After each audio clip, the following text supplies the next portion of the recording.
Bismillahirrahmanirrahim. Assalamualaikum warahmatullahi wabarakatuh. Yang kami hormati Bapak Furkoni Yudhistira selaku dosen mata kuliah Jaringan Syaraf Tiruan, dan yang kami hormati juga teman-teman yang sedang menyaksikan. Pada kesempatan ini, kami ingin mempresentasikan proyek akhir kami yang berjudul Implementasi Jaringan Syaraf Tiruan dalam Sistem Pendukung Keputusan Pemberian Pinjaman menggunakan Algoritma Hotfield. Kami dari grup 10 kelas S8J.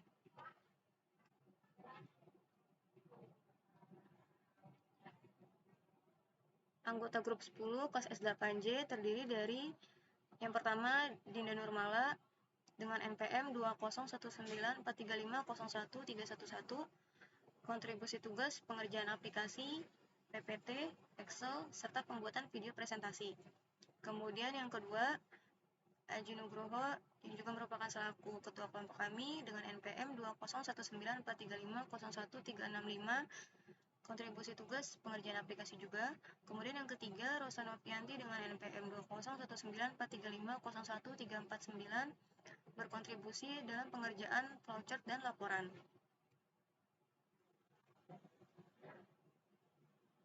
Pembahasan presentasi ini kurang lebih yang pertama untuk menjabarkan gambaran umum aplikasi, kemudian yang kedua contoh penerapannya.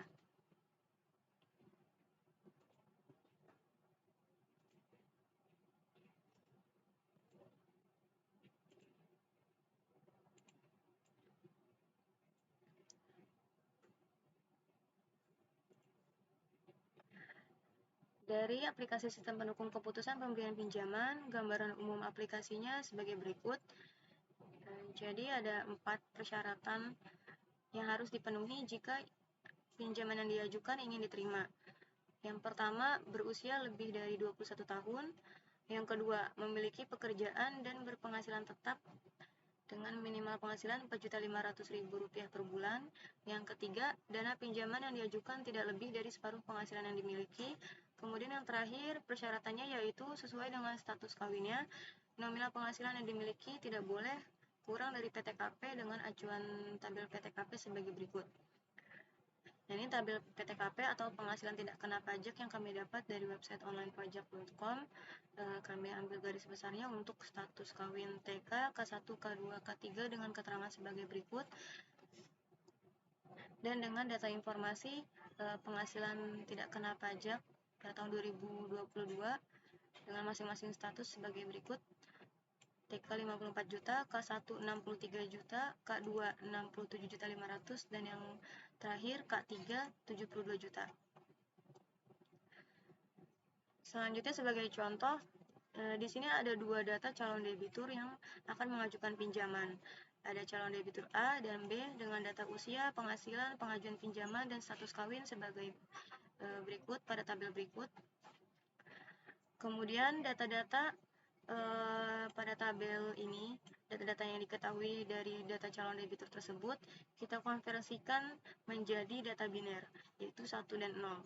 1 untuk mewakili yes jika data calon debitur memenuhi persyaratan, dan 0 jika no atau tidak memenuhi persyaratan. Di tabel ini bisa kita lihat untuk calon debitur A berusia 26 tahun, maka memenuhi persyaratan konversi binernya 1. Kemudian calon debitur B berusia 30 tahun, maka hasil konversi binernya juga 1. Kemudian untuk dari segi penghasilan, karena minimumnya yaitu 4.500.000, maka hasil konversi binernya juga 1. Kemudian untuk pengajuan pinjamannya, untuk data calon debitur A di sini mengajukan pinjaman 2.500.000. Sedangkan penghasilan dia per bulannya 4.800.000. Artinya separuh dari penghasilannya bernilai 2.400.000. Karena pengajuan pinjamannya lebih dari separuh penghasilan yang dimiliki, maka tidak memenuhi persyaratan. Jadi konversi binernya 0. Sedangkan untuk B, pengajuan pinjamannya 3 juta, masih kurang dari separuh penghasilannya, maka hasil konversinya 1. Kemudian untuk hasil konversi biner status kawin, penghasilan per bulannya disetahunkan dan lihat apakah dia lebih besar atau lebih kecil dari PTKP. Jika lebih besar, maka hasil konversinya 1, namun jika lebih kecil atau kurang dari penghasilan tidak kena pajak yang ditetapkan, maka hasil konversinya 0. Coba di sini. Nah, ini untuk data calon debitur bernama A, status kawinnya K1, penghasilan setahunnya 57.600.000, masih kurang dari PTKP, maka hasil konversi binarnya 0. Sedangkan untuk calon debitur bernama B, status kawin K2, penghasilan setahunnya 74.400.000 dan di atas PTKP, maka hasil konversinya 1. Kemudian dari data-data tersebut, kita coba terapkan di algoritma Hopfield. Data-data biner ini dijadikan data yang diketahui sebagai pola yang ingin dikenali oleh jaringan dengan bobot-bobot sebagai berikut. Nah, ini untuk pelatihannya pola A dan pola B. Ini pola A, ini bobot-bobotnya, kemudian ini hasil dari perkalian antara pola dengan bobot per baris didapatkan 1133. Kemudian untuk pola B, ini pola-polanya dan ini bobot yang digunakan masih sama dengan bobot untuk pola A. Hasil aktivasi nodenya 1133. Dari hasil pelatihan tersebut, kita lakukan pengujian menggunakan threshold sama dengan 1. Di sini pola A dan ini pola B, dan ini hasil aktivasi node dari kolom ini. Kemudian kita cari FT-nya berdasarkan fungsi aktivasi sebagai berikut. Sudah didapatkan hasilnya, lalu kita bandingkan antara pola dengan FT-nya. Jika sama, maka nilainya true, namun jika berbeda nilainya false. Di sini bisa kita lihat untuk pola A, masih ada data yang bernilai salah, maka kesimpulannya pola A tidak dikenali oleh jaringan Hopfield, maka pinjaman ditolak. Sedangkan untuk pola B, antara pola dengan FT-nya yang setelah dilakukan fungsi aktivasi, ini semuanya bernilai true, maka dapat ditarik kesimpulan pola B dikenali oleh jaringan, maka pinjaman disetujui.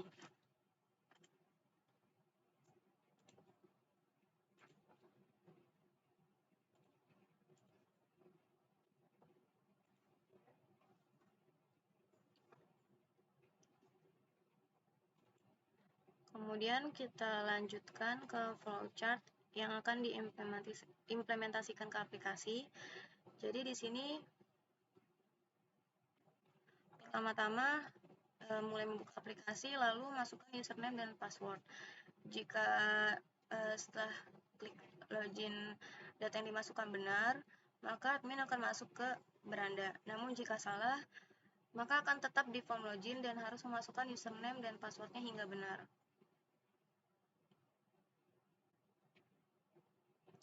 Untuk yang sudah benar dalam memasukkan data username dan password, bisa langsung isi kelengkapan data calon debitur. Jika semua datanya memenuhi persyaratan, maka pengajuan diterima. Namun jika tidak memenuhi persyaratan, maka pengajuan ditolak. Selesai. Seperti itu aplikasinya. Kemudian lanjut kita demo aplikasinya yang sudah kami buat.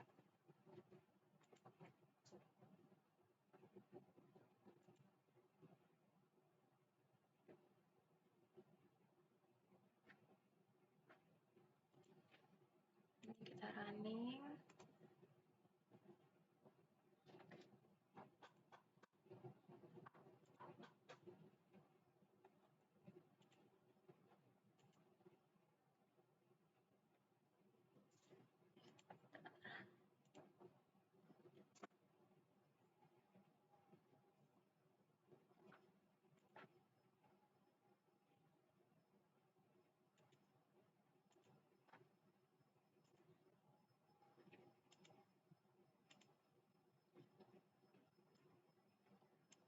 Ini form loginnya.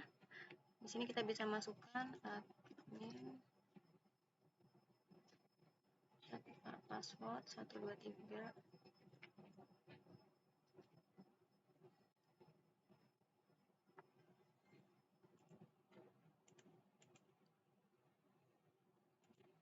Nah, ini saya coba masukkan username dan password yang salah, maka dia akan muncul keterangan seperti ini, error message-nya. Oke, jadi kita balik lagi ke loginnya.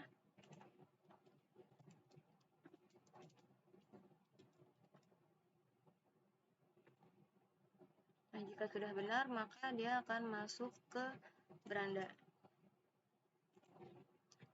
Ini kita bisa coba aplikasikan data-data yang kita coba di Excel tadi.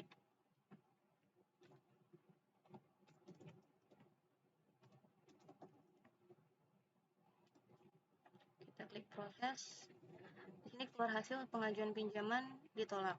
Kemudian kita coba data kedua.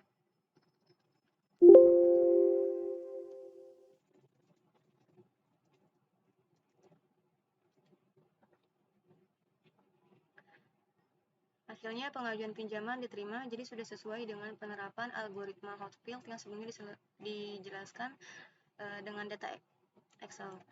Dan untuk data-data lainnya kita bisa coba.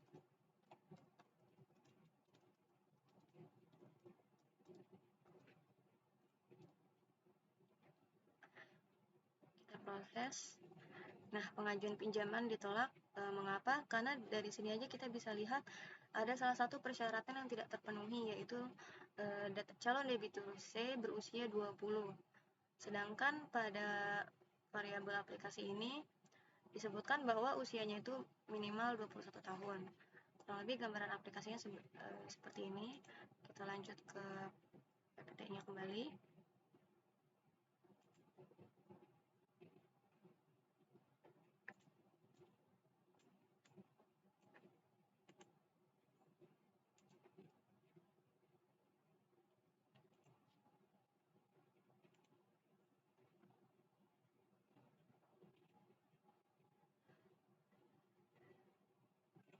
Nah, kita bisa langsung masuk ke kesimpulan akhirnya berdasarkan penjabaran mengenai gambaran umum aplikasi, contoh penerapan di algoritma Hotfield beserta aplikasi yang sudah kami buat dan kami demokan tadi.